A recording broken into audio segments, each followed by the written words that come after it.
I'm still shaking, kinda maybe stressed. Feel it in my chest, darling. Trust is breaking. Should you hate me, I guess. So welcome back to the ATX Creatives Podcast. I'm your host, Ian Farrell, and today we got Keagan Stromberg. He's a musician, singer, been doing this for a couple years, and we've been friends for a little bit, and I've actually been working with him. That's why I have him on. So, Keagan, introduce yourself. What up, gang?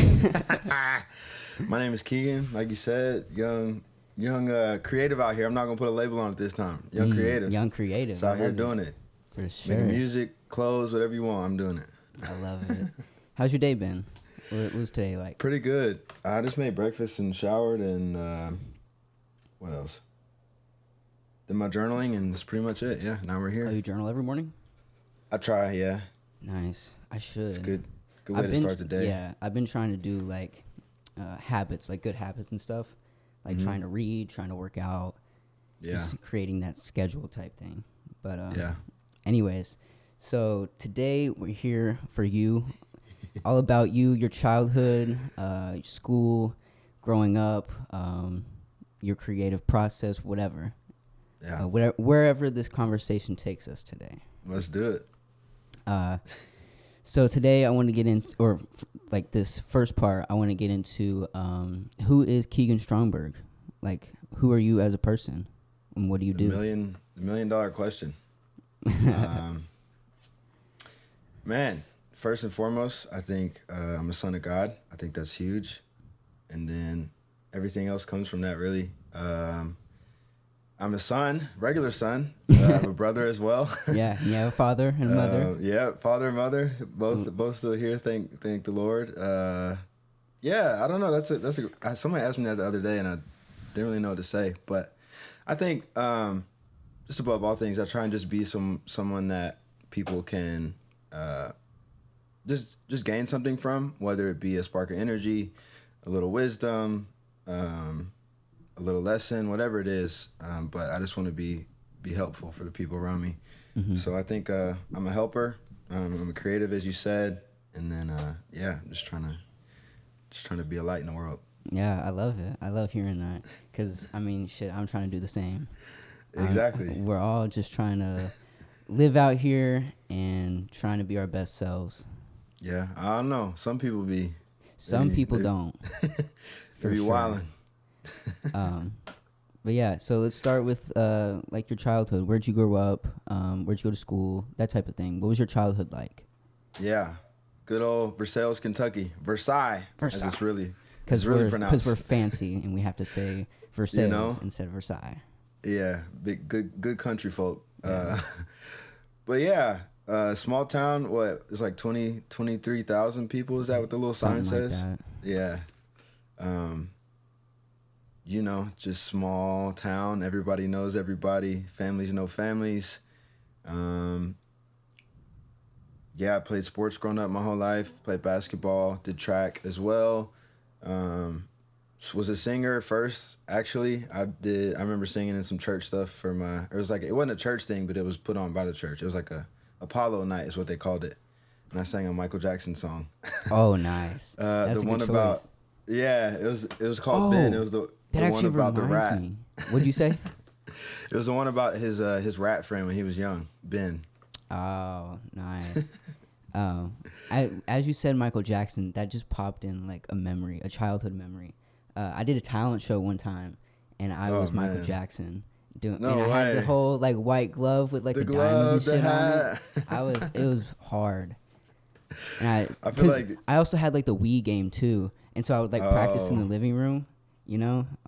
That just unlocked a childhood memory. Yeah, for sure. Michael, he's a big influence. But yeah, childhood, I feel like it was pretty normal. Just did sports and hung out with friends. Whatever you can do in a town with 26,000 people, it's not much to do. Sit in the Kroger parking lot. Which is cool. Yeah, I know. I think the Kroger parking lot used to be like the hangout spot back in the day. It was before we had the new one. And for those that don't know, we have the second biggest Kroger in the state of Kentucky. Oh yeah, we do. And don't we have like the hey. biggest mall? Or actually, that's Lexington. Never mind. Yeah, so you know what I'm saying? Like, I'm not saying we got it all, but we got something. We got something. Yeah, the biggest grocery store. That's something to be proud of. That's how you know you come from a small town. Like, yeah, we got the biggest grocery store. Mm-hmm. What do and y'all like got? 15 churches and like 15 banks. Man, there's everything else. 15,000 restaurants for, whatever. Mm-hmm. Good old Versailles. What did your parents listen to growing up? What music were you exposed to? Yeah, a lot of R&B. I'll say old soul. My dad listened to some kind of 2000s R&B. I remember one time in his car I found D'Angelo. It was his Brown Sugar album, and that was the first time. I think it was on the way back from a barbershop, and I saw it, and I was like, "Hey, what is this?" And we played it, and lo and behold, he's one of my favorite artists. My mom listened to a lot of gospel. They both did, but my mom definitely every morning. What else? Jazz. I love jazz. My granddad. It's like watercolor jazz, like real smooth, real soulful. That was from my grandparents on my mom's side, and then that's pretty much what they listen to. Nice. Yeah, a lot of different stuff. Yeah. So you said you were singing in church. Like, what exactly were you doing? Yeah. So I actually wasn't singing that much. I don't know. I guess being an athlete kind of skewed my mind about singing because I played piano growing up and sang, but then I don't know. I guess around like 10 or 11, like kind of. Wait, what age is middle school? Like 12, 13 maybe? Yeah, somewhere around there. So yeah, somewhere around there. I was 14 freshman year, but I feel like more people are older. I feel like I was always the youngest. But anyways, go on. So then around that age is when I was in middle school band, and then my 8th grade year I didn't do it because basketball, I don't know, I thought being an athlete and then being in the band. It's like the cool thing to do. Yeah, you can't be cool, and that was a dumb decision, but look at now that I am doing music. But so I always kind of sang. I never really sang in the church. That was something I was actually afraid to do. I don't know what it was, but I was like scared of it. I don't know why. Which church did your parents go to? We went to a church in Lexington. It was called Emmanuel Baptist. Imani, sorry, not Emmanuel. Those are two different churches. Imani Baptist. But that church is no longer a church. So, a building, I should say. The building is no longer there. Yeah. So you were singing about 10 or 11. Right? Yeah. And then you progressed through middle school. Through middle school, what were you doing? Just basketball, really. That's all. That's all it was. I had them hoop dreams to be in the NBA, as every kid does. As every kid does. Exactly. Every basketball kid does. And so then, where does that bring us to? Freshman year. You're still doing basketball. Still basketball. Basketball was just it. I remember doing. So what age was it when you started taking music and singing a lot seriously? I think 16. So that's what, sophomore, junior year. Yeah, somewhere kind of there. Middle age. Because my mom, they'd always knew, or at least my mom had always knew.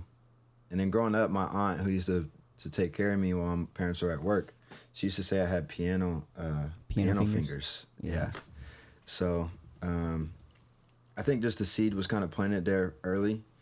And then my mom's mom, she would always be singing and just naturally, because nobody in my family really has done music or has tried music, but they always loved music.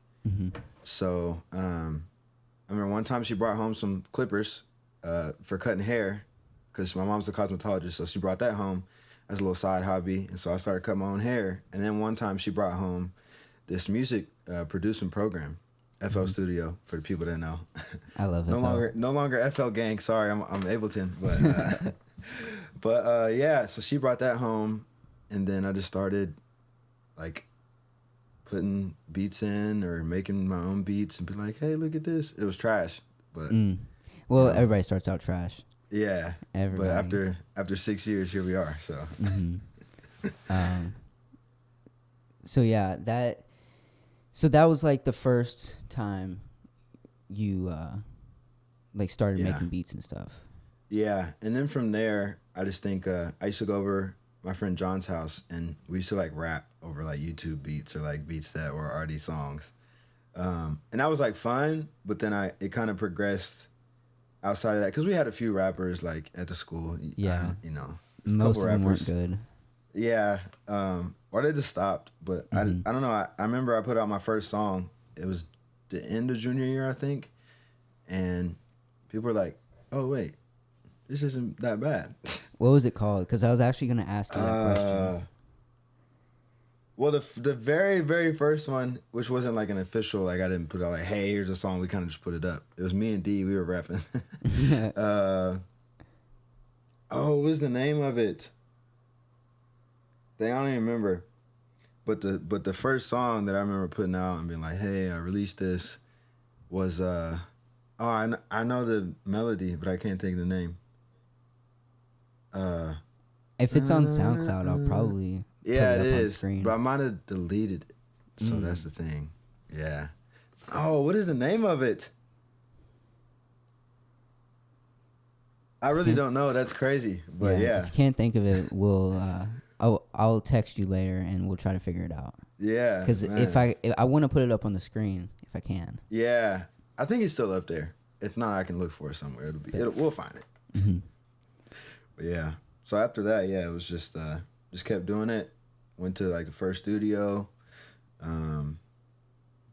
Just start trying to do different things, start making different beats and Yeah, just experimenting. yeah. Yeah, I think that's what a lot of us do. I think the interest sparks us, and then, like, wanting to strive to, like the bigger people that are in that genre, is like I think what drives you to keep doing it and just try new things and experiment and learn more. Yeah, and a lot of it I feel like is like copying what your favorite artists do. It is, yeah. Because that's, or whatever your creative outlet is, just copying what you like the most. Because then, like, you have those skills, but then you can make it your own. Yeah, exactly. Like, this podcast is a mixture of, like, 3 different ones I listen to.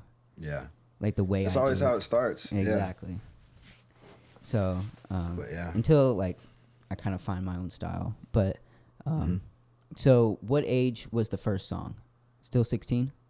Yeah, I think 16 or 17, somewhere around there. Cool. So then you start experimenting. What was your style a lot different back then than it is now? No, I don't think so. I think, because back then when you create, you just do it. You don't really think of, I don't know, you just don't really think about it.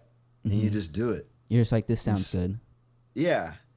So then, and I feel like that's kind of a little bit of what I'm trying to get back to, because I feel like now I'm thinking like, because back then I knew what a chorus was and a verse. I didn't know nothing about I knew these were things, but I didn't know nothing about a pre-chorus. I didn't know nothing about a bridge. I didn't know anything about a B set. I mean, I did, but like when I was creating, I wasn't thinking like, oh, here's the A section. This is the bridge. This is the chorus. This is the B section. Then we're gonna have another bridge, and then we're gonna have a pre-chorus. No, I was just like, yeah, I wrote this many. I didn't know if it was gonna be 16 bars, if it was gonna be 32 bars, 8 bars, however many. But I just wrote, and I was like, okay, I'm done. Like, this is all I have to say. But now I feel like sometimes it gets so formulaic. I'm like, okay, verse 1. Oh, I need a little intro before the verse, and then, but. I know what you're saying, because I'm going through the same You see what I'm saying? thing. Yeah. But you're just trying to get back to what you were initially, why you started. Yeah, exactly. Because I think when you start learning more, you get too confused and you start overthinking everything. Yeah. Because you just want it to be perfect. Because now you have the Yeah. knowledge of, okay, I can do this better, I can do this better, I can do this better. But back then, you're like, oh, this sounds good. Let's put it out. Yeah. Yeah, I've noticed that I've kind of like tried to reel it back in. Like, it doesn't have to be this like enormous, convoluted, complex thing. It can just be very simple and something that you like. Yeah. I try and get back to just the feeling. Do I love how this makes me feel? Or did I get out what I was feeling? And now whoever needs it gets it. Yeah, because there's some things you create and they're just like, oh, this is cool. I like this. But then there's some things you create that are like, oh, shit. Like, you really, this is like, it. in your heart, in your body, like, you feel it. Like, I've definitely taken a picture and, like, just, like, a rush of, like, giddiness in my body. Like, oh, this is crazy. Yeah. Yeah. That's the goal every time, I think, for me. Speaking about that, what's a song that you've put out that has given you that, like, all this fucking awesome feeling? I think the next song that I'm putting out gives me that, because it's been like 8 to 10 months, I think, from the time that we made it. But every time I play it, I'm like, yeah, this is the one. And even actually my last release too, The Way It Goes, it's just like fun. I just hear it and I'm like, it doesn't have to be serious all the time. Like, no, it doesn't. It's not like a super complex song. The lyrics aren't super crazy. It was just literally the situation I was in, and I was like, oh, this feels good. Yeah, and the cover art I love that you said that, because the cover art complements that so well. Because it's literally just like you sitting in the fucking robe. Yeah, in the middle of the room. When you put that up, I was like, huh.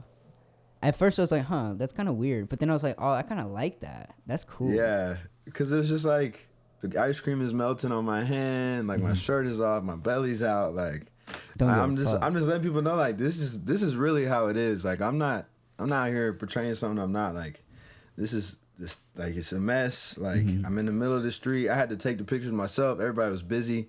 Like, this is really the way it goes. Like, this is not perfect, but I'm gonna get it out and I'm gonna do it.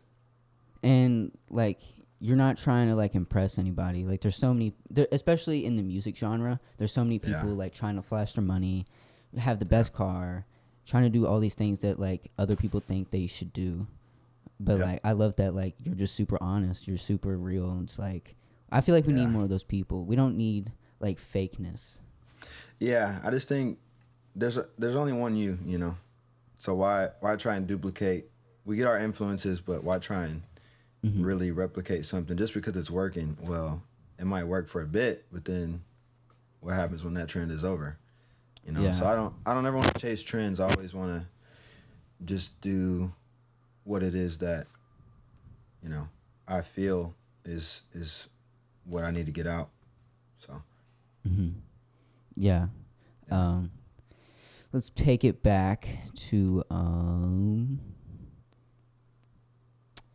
so you've made your first song at 17, and then why did you keep putting out music? Like, what was it about music that was like, I have to keep doing this? That's a great question, honestly. What'd you say? That's a great question. Oh, I have to. I have no headphones right now, so I have to keep this volume you're good. I turned my low. thing down a little bit. I think just, why did I keep putting out music? I really don't know.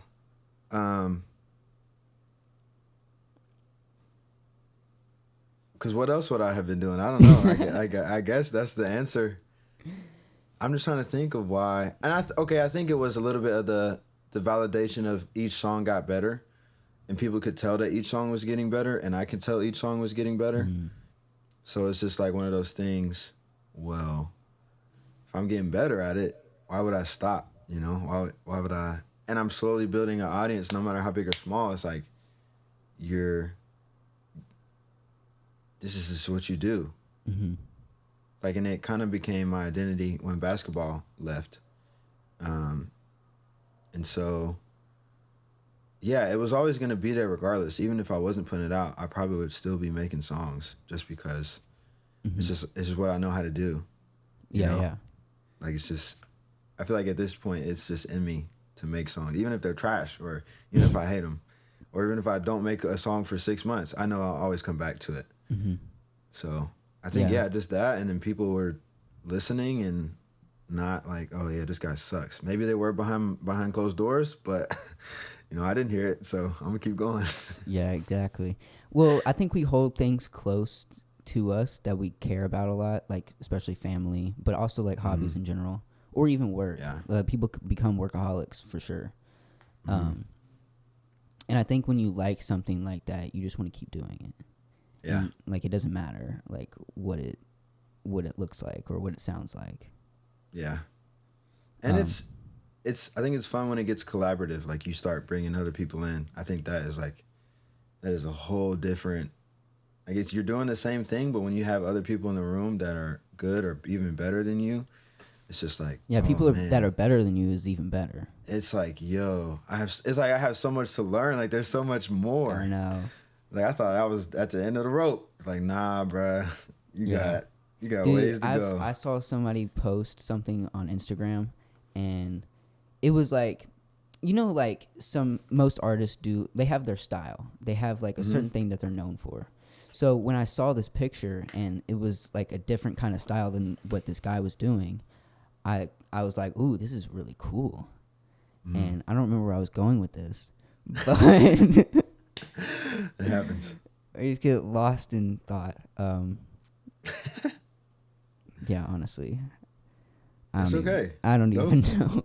They'll listen back and be like, oh, he was trying to make that point, but he just forgot. Yeah, exactly. I went hiking this morning. I got to go to work in like 2 hours. Yeah. But anyways, so you were posting all your stuff on SoundCloud, right? Mm-hmm. And then what was the song that like got a lot of good feedback and you were like, oh, like people like really do like my music? Yeah, I think it was If I Promise. Do you remember that one? Oh yeah, the video. Yeah, the video. This guy. This guy. No, this guy. What do you mean? Hey, nah. Team effort. But yeah, that one, because I think we had the video and we had like everything, and it was just a real song. Like, it was just I just let it all out, and then people, like, I feel like I got so many messages like, yo, this song is like thank you for putting it out, like we needed this kind of deal. And even if it was only like 10 or 15 people, it's just like, oh dang, like this is, and I remember just people singing the lyrics back to me. I think that was the craziest thing. Because there's a couple people that knew my songs, but then like this was like more than a couple. People were like, if I promise it, like they would be like jokingly like singing. I'd be like, they be belting it out. You're joking, but like the song. Oh, I do. And I'm like, and I do in the car. That's and it's crazy. It's crazy when people really like are paying attention and really enjoy what you put out. It's a good feeling. Yeah, it is. So yeah, that would be the first one that I was like, oh, this is real. Well, you had a good amount of songs before that one, and I mean, I was a listener. I think I started listening to you like freshman year because one of my friends told me about you, and I was like, oh yeah, I know that guy, because you were friends with my brother, and and I was like, oh, this is cool. I like this. He's actually got some skill. He's not one of these trash rappers that are in our school right now. Hey. And and so I was just like, this guy's cool. He has cool style, cool music. Let's keep listening to him. Let's try to work with him. And I think that's what led to that first music video. Yeah, how did we even I think connect? that you just saw that I was doing videos, and so then you were like, hey, can you do my video? I remember we took pictures. We took pictures first. When? Or was that after the video? I felt like the video was the first thing we ever did. Dang. Crazy. Dude, I don't know. This was like, what, 4 years ago? I think it was almost 4 years ago. 2018, I want to say. Yeah, exactly. Crazy. Crazy. Damn. And so then after that song, what was the next one? Or what was the next album or EP? Didn't you drop an EP first? Yeah, I think I dropped the album. Oh, see, now I'm like getting my timeline confused. I think I dropped the album after that song. And then there was a song off there called Get It Then. Mm-hmm. Where I remember this girl told me that she would listen to it and she was struggling with like addiction or something, some things like that. And she was like, it really helped me like not fall back into old ways. And I was like, oh wow. Yeah, like, music is really powerful. Yeah, it's deeper than just making sounds, you know. It is. It's a it feeling. Really is. It's like a mindset. Yeah. And like, and I think that was another song where people were like, yo, this is good. Mm-hmm. Yeah. Yeah. And I think that validation helps. Because, I mean, I feel like I've been struggling with this a little bit. Like, I feel like I haven't got much like attention to my art. So it kind of like, it feels discouraging in a sense. It is very, very. And especially like music, I feel like it's even more like harsh. Like the critics and like what people think about you. Yeah. Yeah, it is. And it can get discouraging. But then I think that's when you have to go back to, okay, why am I doing this? Am I doing this so people can tell me that I'm good? Or am I doing this because this is what I want to do and this is what it'll find its audience. I'll never forget, I DM'd this guy named Masego on Twitter before he was where he's at now. And I was like, yeah, bro, like, do you have any tips on, like how to just get it out to more people? And he was like, if your art is good, he said, it'll find its audience. Like the things that you make will find where it's supposed to be, or the people will find it. Mm-hmm. So I think that was a good moment for someone that I had listened to for a couple of years. And then now he has a commercial with Apple and he's worked with, there's a lot of big people. So even back then, for him to be like, just put it out and then whatever your audience, like, they'll hear it. So I think that can be encouraging. You really have to hold on to those moments when it gets low, because it definitely, there's times where you're like, bro, what is going on? Like, this is not good. Like, It's been like 4 months. I haven't made anything that I've liked. Like, what is going on? But yeah. No, it does get harsh. Now, actually, that reminds me of something else. There's this Instagram thing when COVID hit, and it was like this label guy. I didn't even know him, but I saw somebody sent a link to me, and he was like having people come on his Instagram live and like sing for him, and then they would, I forget even what the whole thing was after you sang and if you liked it or not. But I remember actually this artist, Drum, the guy that sings Broccoli? Yeah. So he was on Chance's album. Yeah. So he was in the chat, and then there was another guy named Marco McKinnis that was in the chat. Then I listened to both their music, and I got accepted into the live. Hey. And so I'm singing this, the other song you did the video for, Decisions. Yes. I'm singing that one. And I start singing, and all of a sudden I'm not on the live anymore. And they totally cut you out. Yeah, so I go back in, and they're like, no, that wasn't it. I was like, oh, dang. And then heart crushed.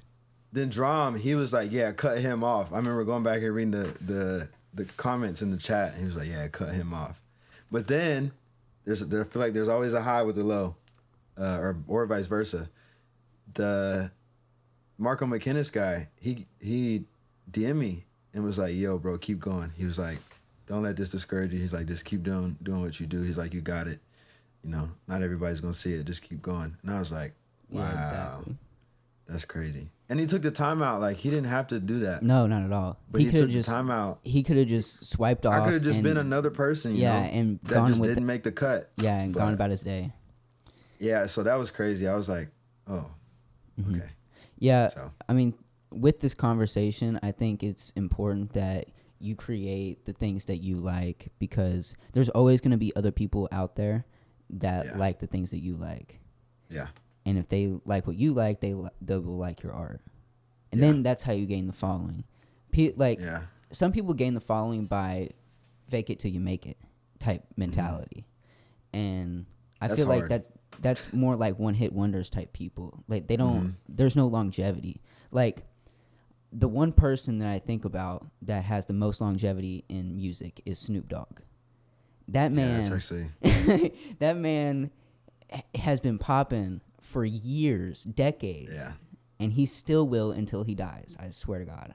Yeah, he's still And he's he still just relevant. he just has fun and does his own thing. He doesn't care about the Yeah. bullshit of everything else. Yeah, I think he's his own brand. So he never did. To me, it's like he never did anything that wasn't him. Mm-hmm. It's like when people think about like their brand, like his brand is him. So like whatever he does, again, like you said, the people that like it are gonna like it, and he hasn't. There's no change. Like he's just Snoop Dogg. Exactly. And whether he's doing music or if he's doing some commercial, like you're like, oh dang, that's Snoop. Like, what up, Snoop? Unk? You know? So yeah, I think that's the goal. Longevity is definitely the goal. Yeah, I want to bring it back to when we were talking about the If I Promise music video. You're right. We did do pictures before. Yeah. We did pictures at that gas station. The gas station, yep. Yeah. And then we went over to the railroad tracks beside it. Mm-hmm. But that picture was your cover for the first EP. EP. What was it Yeah. called again? The healing The process. Healing Process. Yeah. Because I was right at the time. 4 songs, right? 5. 5. Yeah. I think that was right at the time where I had, I think I had done something to my ankle. Yeah, it was. Because even the If I Promise video, I had the scars from the surgery. Yeah, and that's what we showed. So yeah, that was like a 2-year process, which Nice. is unfortunate. But it got me to take music full time. So everything happens for a reason. Yeah, exactly. Yeah. Damn, that's crazy. Those pictures let us hear. Yeah. Weird. One thing. So, what was your next album after the Healing Process? It was called Screens. Screens. And that's the one. It's like black and has like green and like a pinkish color. But yeah, so yeah, that was the one where that the song "Get It" thing came off of, and What about that album is like, why did you create that album? You know what I'm saying? I think I just wanted to make an album, and I just think it's really just like a compilation of songs. I tried to make it cohesive, but then I feel like sometimes I kind of just pulled songs that I had done and really liked. But I think it's good groundwork. To me, it's like a mixtape. Yeah, it is. Yeah, For sure. so it's just like practice. Looking back on it now, like then I thought I was like, oh, I made an album. It's not. I mean, it's an album, but it's like it's not mixed well. It's not like all the official things. It wasn't that, but the songs were still the good songs, and a couple of them got played on like local radio stations, and Oh, really? I didn't know that. yeah, so it was. I mean, it helped. Each thing you put out, it helps. So it was just one of those. But yeah, I just really wanted to do an album, and yeah, it was great work, great practice for it. Nice. I'm actually pulling up your Spotify screen right now because I actually thought about this. This actually wasn't really planned, but I want to go through like your whole like Yeah. discography. I think that'd be kind of fun. Let's do it. Let's see, Keagan. Okay, so technically on your Spotify, Screens is the only album. I actually didn't know that. Yeah. EPs aren't counted as albums. I think it's silly. I think they need to have their own like Yeah, separate. what does EP stand for? I think it's extended production, and then so an album is the LP, is a long production, Oh, I didn't know this. and then yeah, let me fact check that real quick. That sounds right. EP music meaning extended play. Sorry, not production. Extended Oh, play. it's to play. It's longer than singles but shorter than an album. I'm a big EP guy. I love some EPs. I like but also EPs. love some albums. No, I love some- mixtapes. Just like random stuff you find on YouTube, or just like Yeah. unreleased stuff. It's like getting a new song. I love it. Yeah. Yeah. I think people need to do that more, where stuff is like only on YouTube, or because like before, there'd be some songs like my favorite artists where you had to go to YouTube to find it, or you had to go to SoundCloud to play it. Now I feel like it's people don't do that as much. Yeah. And I mean, I'm trying to use like mostly mixtapes for like the beginning of these podcasts because I get copyrighted and I need some type of music. Yeah. So the mixtapes gives me like kind of a bypass. Yeah. Dang, that just reminded me of Kid Cudi. Me and my homie, we used to listen to Kid Cudi, his mixtapes all the time. That's crazy. I love that. Dang. So If I Promise in the Healing Process was 2018. And It feels like so long ago. I know, that feels so long ago, dude. Yeah, it's only 4 years. Wow. So the first singles on here are Acting Up, Miss Me, and Numb.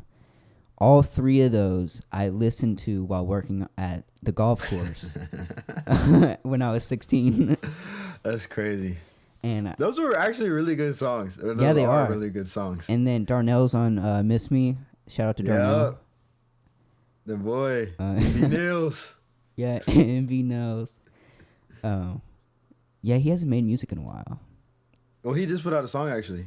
Oh, really? I gotta go listen to it. Like a month ago, I think. But yeah. Yeah. So then Beat that. next is Sincerely, which is a really Yeah. good song. I enjoy that one. Yep, that one's still. Yep. What? I got some hits now. I got some hits. You do got some hits. There's some heat for real.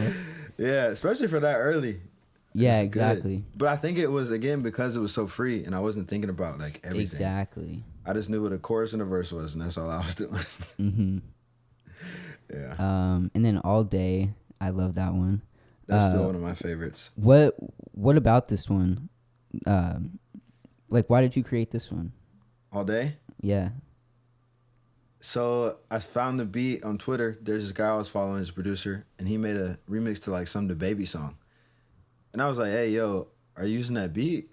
He's like, no. So I bought it. And then that song just came like that. Mm-hmm. I remember being in my dorm room and just being like, I'm just trying to make my wallet fall. Yeah, it flows really well. Yeah. And I was just like, oh, that was like a month, like total, where I put that song out. Like that happened so fast. Did the cover art, just made it in some like photo cover art's app. super simple.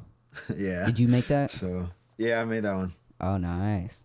Yeah. So it was. Yeah, when you're a starting artist, you got to do almost everything. Yeah, man. You got to. Because you ain't got Especially money. because I was in college and I was cutting hair to make money. So Yeah. it was good, but yeah, those things get expensive.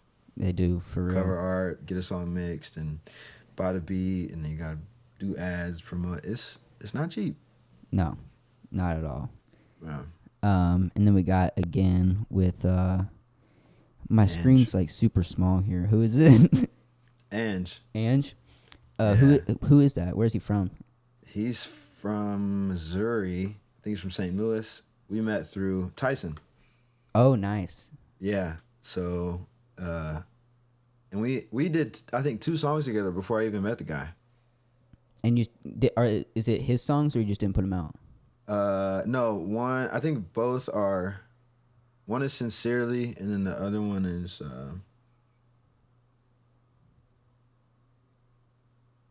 what is the other one? I don't know. We've done 2. Oh, now you, we'll figure it out. But yeah, We'll figure it out. we've I'll done put it up. Yeah, so. I'll find it somewhere. Crazy voice. I think he's in Nashville now. Oh, Man, nice. he's still doing the thing too. Cool. So that was the end of 2019. Then we go to 2020, Waiting Room. Yes. That was a good one. Did you pandemic make song. that cover art too? Yeah, my homie took the picture, and then I did a little. You did the little white the design. outline. Yeah. Nice. I love it. And then honestly, one of my favorite tracks that you've done is Lemonade. Yeah. That one honestly slaps. Yeah, I think that's a lot of people's favorite. That was, another pandemic song, and everything that song went through was online. Mm-hmm. Like everybody that I met that was involved in that song, I met online, which is crazy. That is pretty Yeah. cool. How'd you meet all those people? Through Discord. So Kenny Beats, he was streaming on Twitch. He's one of my favorite producers. And so, man, just that whole community just boomed during the pandemic because we didn't have anywhere else to go. I would just be in school, and then I would get off, or even sometimes during the Zoom classes, I would be on Discord Nice. talking to everybody with his stream up in a different browser. But yeah, it was... I met a lot of good people. The song actually that I'm about to release, I met those people through that Discord too, and we met up in LA in last August, I think. So, you know, Nice. the internet is a great place to meet people. It is, but it's also is. like the internet Scary is place. so crazy because there's two polar opposites. Like you can make the bestest of friends with people, but you can also make the worst of enemies. Yeah, It's kind of weird. yeah, Um, and I saw that too. Like some things would happen, and then people would just like, "Oh, I'm staying away from them." Oh yeah. Yeah, You so, gotta be cautious around other people. Yeah, Then My Baby is next. yeah. What about that? Oh, NB Nails on that one too. And be nails on that one. I kind of That like was just a without Go listening ahead. to the song, I kind of forget what it sounds like. But yeah. yeah, give a little backstory to that one. I want to know. I made the beat. That one was just quick. That was another good one where it just felt good, and Yeah, it's like a 2-minute song or something. yeah, it just felt good, and was Darnell. I hit him up and was like, "Hey, bro, you trying to hop on it?" And then we shot a video, and then it was another one of those quick ones. It was a good one, Nice. but it just felt good in the time.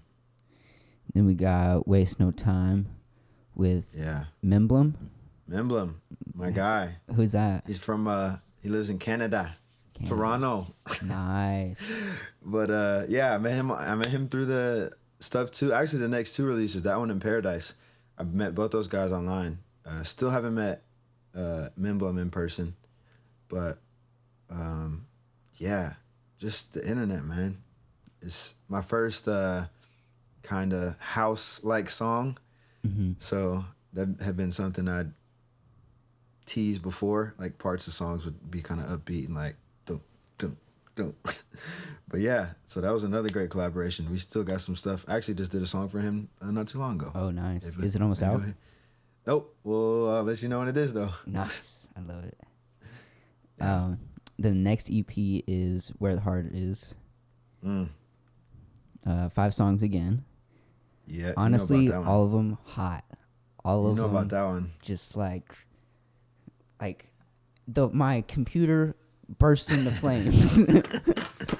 Oh man, yeah, that one was just I actually want to, since we did a mini doc about this album, I actually want to go through each song and have you tell me about each song. So we'll start with Clifton Road. Clifton Road. That's a song about resenting home and coming back and realizing that home is not the problem. Never was the problem. And it's a good place to grow, good place to grow up and learn life lessons. So yeah, that was my way of reconciling my emotions with that. And yeah, I really love that song. That was one of my favorites. I think that's what started the mini doc. Yep. Then we got Black Cat. Black Cat, man, that's one of my favorites too. Really, I love every song on that EP. Black Cat is the one that just bumps though. Yeah, it comes through the speakers. Yeah, and I don't even remember how I made that beat, bro. It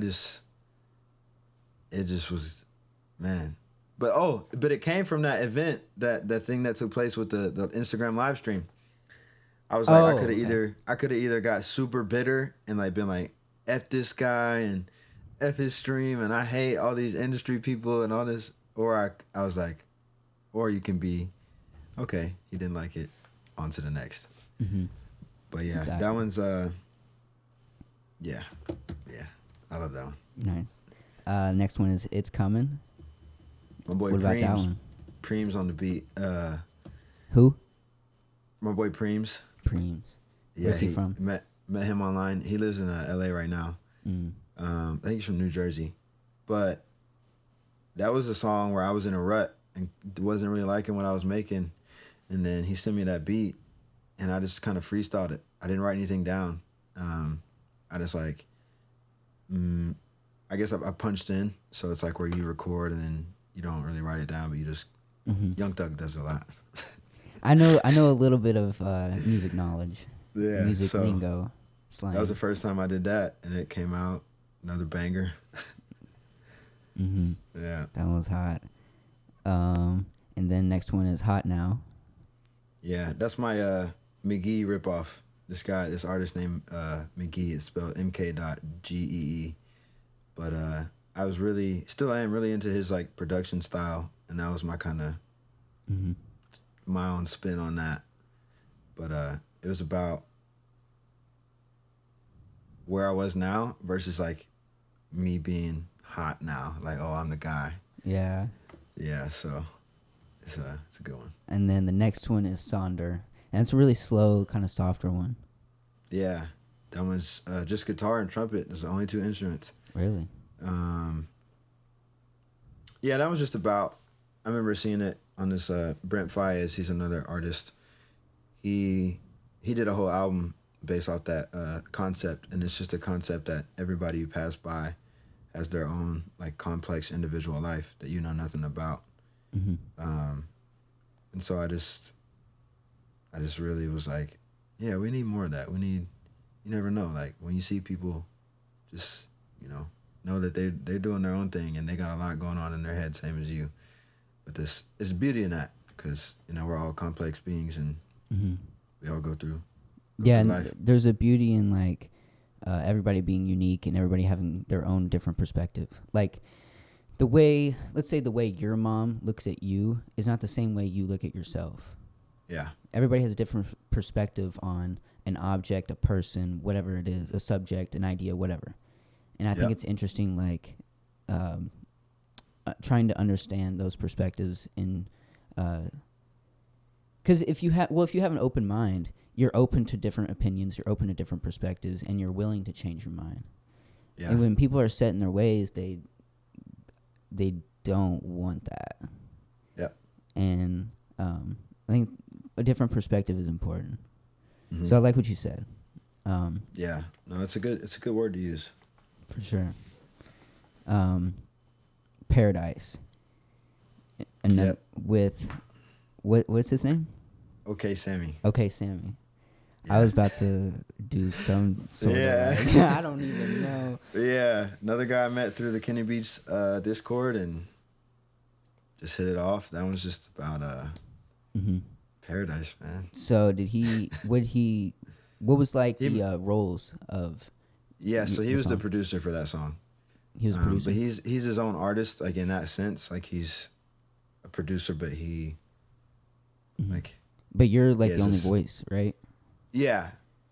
So it's just like one of those where you put both the names. It's weird. It's not weird. It's like it's just different because some people they make the beat for you and then that's it, and then it's like your song. But we did this like together, like we were both I'm not writing it together, but we were both in on the process. Collaborating. Yeah, like very, very, tight knit on the process. And this is one of my favorite cover arts as well. Who made this and why choose this one? Yeah, her name is Lilo B on Instagram, LILOBEE. But yeah, it's one of his friends, and I don't know, all his graphics just have that very dreamscape feel, and it's like a glass world almost. Yeah, and it just worked with the song. It just she's crazy. It just the color palette, like everything, it just was it just fit so well. Yeah, I love the color palette. Yeah. And then the next one is Way It Goes, which we've already talked about this one, but if you didn't know, we did an acoustic version of this song. Yep. in his house, and it was pretty fire. I actually really enjoyed the video. Yeah. And the first time you actually played the song, because you didn't let me hear the song before you played it. So Really? I didn't hear the song before that. So the first time I hit record and you started is the first time I actually listened to it. And as soon as you played it, I was like, yo, you're onto something here. I like this. I think that's definitely one of my best songs. Mm-hmm. It just was free, you know. I wasn't thinking about, like you said, it's just one of those moments where you just create it. And exactly. It comes out of the heart. And Well, nice. I love that we took a journey from your the very beginnings to now. So, what do you have going on now? You said you're doing a new song. Yeah, new song. Hopefully it'll be out next month. Working on the mixes right now. And then I got a show coming up. Rebel Lounge for anybody who's in Phoenix. What day is that? May 23rd. At what time? 7:30. Nice. So wait, is it just you or is it like No, so it's me and this girl named Ambition, and then a guy named Xavier Sorrow, and then another special guest. Nice. I love it, dude. And you also had a little Tiny Desk concert. I listened to that. It was pretty cool. I loved it. Yeah, so that's the song that's going to be released if nobody's checked that out. Forbidden Fruit, Tiny Desk. Yeah, I see. But what was that Tiny Desk like? Man, it was so much fun. And it was cool to have a full band and vocalist. Mm-hmm. It was, it makes the full thing come together. And it was just so much fun. Yeah, you can only do so much by yourself. And having all that skill, all that knowledge, all the minds to come together produces probably what exactly you were looking for. Yep. So I love that. So yeah, just people working together. Feels great. See, people, if you can work together, you can create cool shit. Like all we have to do is work together. Like the world's so like opposite and negative and all this, but if we just simply work together and just treat each other with respect and all that stuff, then we could be a better society. Yeah, there's a lot of power in collaboration, and just being around people that you, even like outside of it, like you said, just being around people that you might not always find yourself around naturally. It's a good way to build bridges instead of burn them. Yeah, exactly. There's like some loud ass noise outside. I didn't hear it. Yeah. And I have like single pane windows in here, so I hear everything. But anyways. Yeah, so what are your like future plans going on? What in like short term future, like the next year or 2, 6 months, whatever. And then what are your like long term goals? Yeah. Actually this show was a big one. So this one, the show coming up is really good. I don't have a plan. I would like to be, obviously a lot bigger artist than I am now. But yeah, I just want to, I think music full-time is the full-time sustainable income. There we go. It's a big goal. But really just continuing to build community and just making art that I know I love and really enjoy, so that when I put it out, I'm excited for it to be out and I'm glad that it's out and I'm not like, oh man, that one's okay. But yeah, I think just that and performing more and doing more shows and just trying to take it up to the next level. I love it. I love that answer. Yeah. We didn't get to all my questions that I wanted to answer or that I wanted to ask. But I'll do like 2 more questions and actually like 3. Well, the next one's not. Well, the last one's not really a question. It's more of like a comment. But and then we'll get out of here. But I want to do 2 questions. Why do you use the sounds that you use? Like, what is it about those instruments and the way it sounds makes you create your music? You know what I'm saying? I think just just how it makes me feel, and a lot of like the chords and things that I grew up on and how they just resonate with myself. Yeah, and sometimes it's just naturally it just draws you in. Like you'll be scrolling through and it'll be like, oh yeah, this is the snare, this is the kick, or this is the bass that I want to use. I can't say it's like, I mean, I just hear the sounds that I want to use, so I use them. Like it's not like some people will be like, oh, I got to start with this, or I got to. For me, sometimes it happens that way, but it's just more of a feeling. Or if it has like the grittiness that I want, or the softness that I want, or it has the long enough tail, or it's like super short how I want. It just all depends on that and what I'm trying to convey in the song, and if that's going to help do that. Yeah, so you're saying like a direction is important for you. Having like a set feel, a set emotion, a set just like total direction is, I think that's a pretty good like answer for me as well. Yeah. Like usually it's like I just have like an idea just pops in my head. I sit on it for a couple weeks, maybe even 2 days, and then I try to like visualize it in my head. And then I take the picture and do all the other stuff I do. Yeah. So yeah, it starts from that. It's just whatever's gonna, like you said, just gonna help get out what you see in your head or whatever you feel.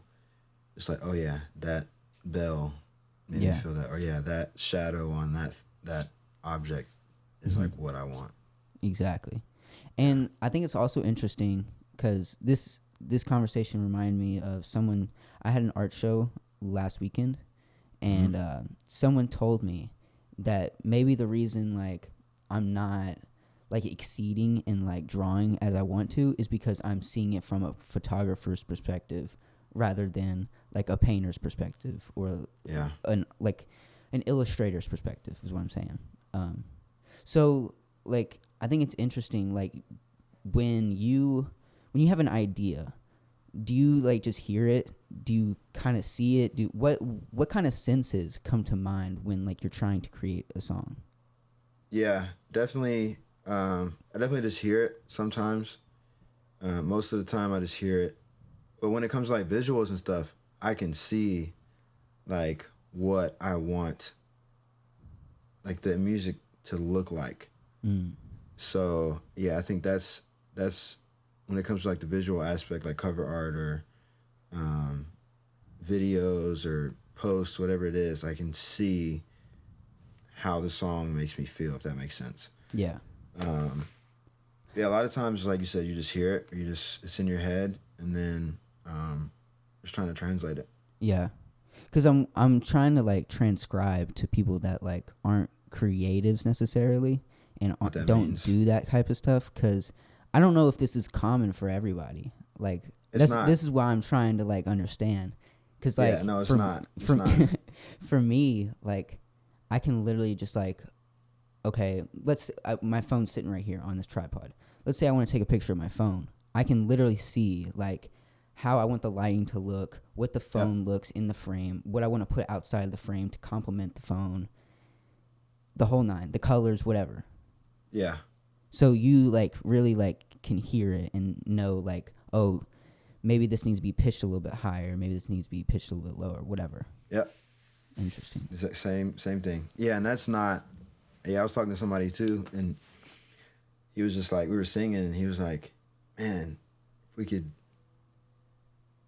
I think he'd like flowed into a moment, and he was just like, man, he's like, I don't know what it is. I was like, you just hear it. He's like, yeah. He's like, that's it. And so it's not something that sometimes you might not be able to articulate it, or you might not be able to tell people why you did it, other than my brain just connected the dots, and it was what made sense.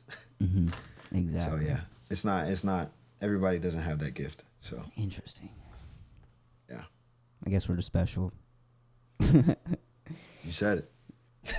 Children of God, I guess. Hey man, yeah. Well, I mean, my second question was kind of like similar to the first, so we'll skip past that. And then I think the last thing I want to get out of here with is there anything you'd like to tell a musician just starting out? trust yourself. It's gonna suck in the beginning. You're right. But trust what you're doing, because it's gonna lay out the blueprint, or it's gonna have bits and pieces of what you want for 2 or 3 years later from then. You'll be like, oh, it actually started back then, and now I just understand how to put it out. So yeah, trust yourself and just keep creating stuff. Don't stop. If it's truly what you feel and what is, it comes natural to you, you love to do it, don't stop. If you have to work a job to sustain it, work that job. You know. But yeah, don't let life take the art out of you. Because for sure, that's a good one. As you start to progress and you get older, and then maybe someone's young right now and they're in middle school or high school and it's easy, you know, they can go home. Take advantage of that, because once you get older, you got to pay bills and you got to, you got to go to your job, and then you get home and you got to, it's a lot different than, I can go home after practice or go home after school and then I'm just got a mom made dinner, you know? So yeah, take advantage of the time, experiment as much as you can, do whatever it is that your heart desires, because then it's all foundation for where you want to be. So yeah, just keep experimenting, keep trying, and don't let nobody tell you no. For sure. Don't let anybody tell you no. Yeah. And do what your heart says, I think.